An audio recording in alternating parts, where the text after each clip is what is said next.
Assalamualaikum warahmatullahi wabarakatuh. Bertemu lagi bersama saya Afif Trinasuha. Di video kali ini saya akan mengerjakan tugas dan sharing tentang pemrograman berorientasi objek tentang materi grafik user interface. Langsung saja kita ke pembahasannya.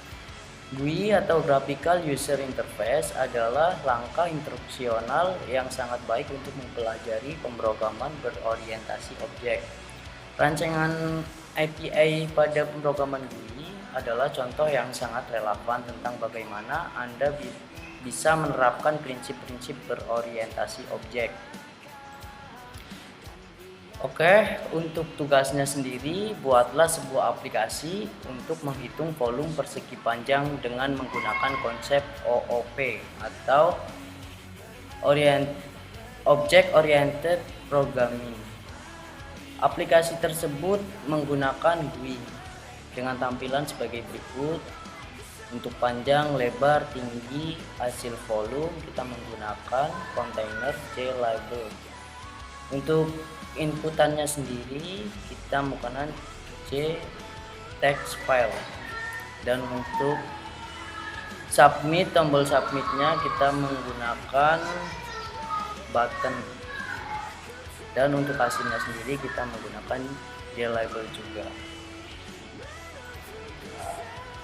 Karena semua pengembangan Java dalam IDE terjadi di dalam proyek, pertama-tama kita perlu membuat proyek kontak editor baru untuk menyimpan sumber dan file proyek lainnya. Sebuah proyek IDE adalah sekelompok file sumber Java ditambah data meta yang terkait, termasuk file properti spesifik proyek, skripsi pembuatan yang mengontrol pengaturan build dan run, dan file project XML yang memetakan target ke perintah IDE.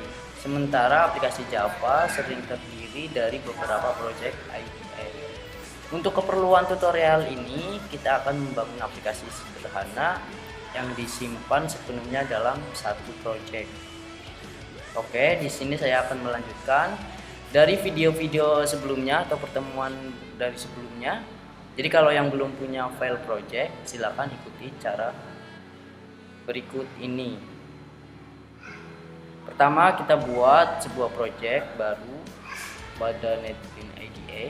Pilih kategori Java, lalu project Java application. Jika sudah, ini ke tombol ini new file, bisa ikuti langkahnya. Oke, untuk langkah keduanya, buatlah kelas JFrame dengan cara klik kanan pada source package, lalu pilih new. Jika sudah, kita pilih JFrame form. Kemudian beri nama kelas dan package tersebut. Setelah itu klik finish. Berikut ini tampilan dari JFrame yang masih kosong. Di samping kanan terdapat palette.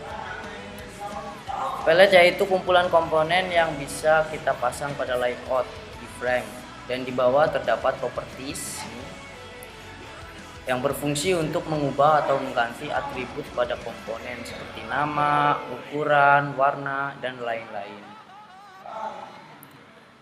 Komponen yang akan kita gunakan yaitu 5 buah JLabel. Fungsinya untuk menampilkan teks atau keterangan. 3 buah JText file digunakan untuk mengambil input dari user. Dan 1 buah JButton berfungsi untuk mengeksekusi sesuatu pada program yang kita buat. Oke, ini. Lalu pasang komponen pada frame dengan cara drag and drop menggunakan mouse, lalu susun kurang lebih seperti ini.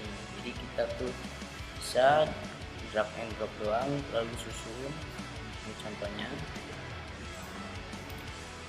Jika sudah, ubah nama variabel pada komponen JText file 1, JText file 2, dan JButton dengan cara klik kanan pada salah satu komponen lalu pilih change variable name. Kita klik komponennya dulu, kita klik kanan, lalu change variable name. Jadi ubahlah nama variabel pada masing-masing komponen seperti ini. Ini yang saya maksud. Detect file 1 diubah variabelnya menjadi panjang underscore input. Detect file 2 kita ubah variabelnya menjadi lebar underscore input. Untuk detect file 3 kita ubah variabelnya menjadi tinggi input, dan JLabel 5 karena hasil kita kasih hasil underscore output. JButton karena itu tombol eksekusi kita kasih nama hitung. Jika sudah, hilangkan kata pada kedua detect file 1, 2, dan 3. Ubah font sesuai keinginan kalian atau mau dimodi dengan cara klik tombol pada ini titik-titik. Ubah nama pada file pada kolom tersebut atau kontainer. JLabel 1 menjadi panjang, JLabel 2 menjadi lebar, JLabel 3 menjadi tinggi, dan JLabel 4 menjadi hasil volume. Untuk JLabel 5 nya kosongkan karena ini akan menjadi tampilan dari sebuah hasil yang kita jalankan. Terakhir, JButton menjadi hitung.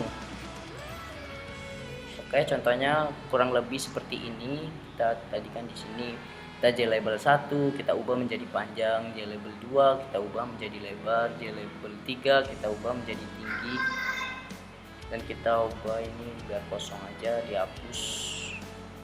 Ini kita ubah jadi hitung hasil volume, ini yang tadi kosong buat tampilan hasilnya.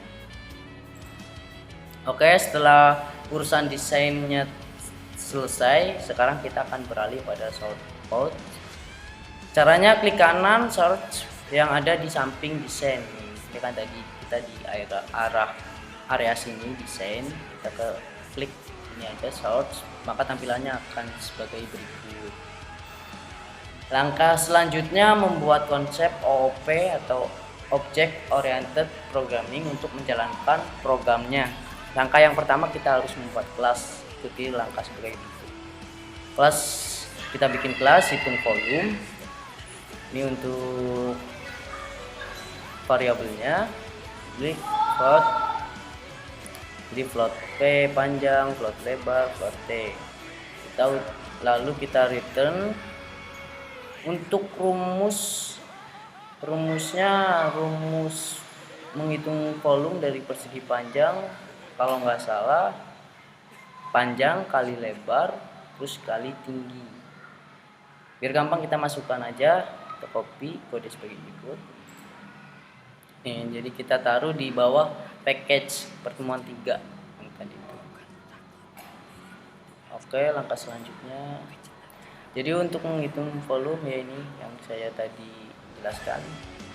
Rumusnya panjang kali lebar kali tinggi. Agar tombol hitung tersebut bisa kita eksekusi, klik kanan pada tombol hitung, lalu kita pilih event, terus action, dan action performance. Fungsinya agar saat kita mengeklik tombol tersebut maka akan terjadi sesuatu. Ini contohnya, kita klik ke hitung, terus klik kanan, kita ke event, action, dan action performance. Yang saya tadi itu merupakan dimana kita akan memasang shortcut yang menjalankan program saat tombol kita klik tombol hitung kita klik. Masukkan kode atau script berikut ini pada metode hitung action performance. Jadi ini float integrasiannya, float panjang lebar kali ini.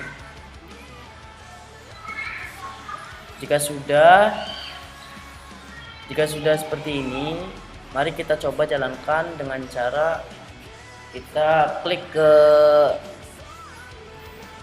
kelas di frame tadi saat kita bikin tuh, kita klik kanan,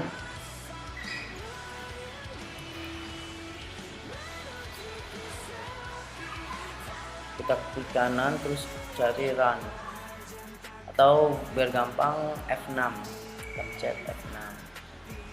Jika sudah, kita masukkan untuk mengetes apakah program itu berjalan. Jadi 20 kita masukkan panjang 20, lebar 10, tinggi 10, 20. Ini kan tadi rumusannya panjang kali lebar terus kali tinggi. Jadi 20 kali 10 ntar hasilnya dikali 20, jadi 4.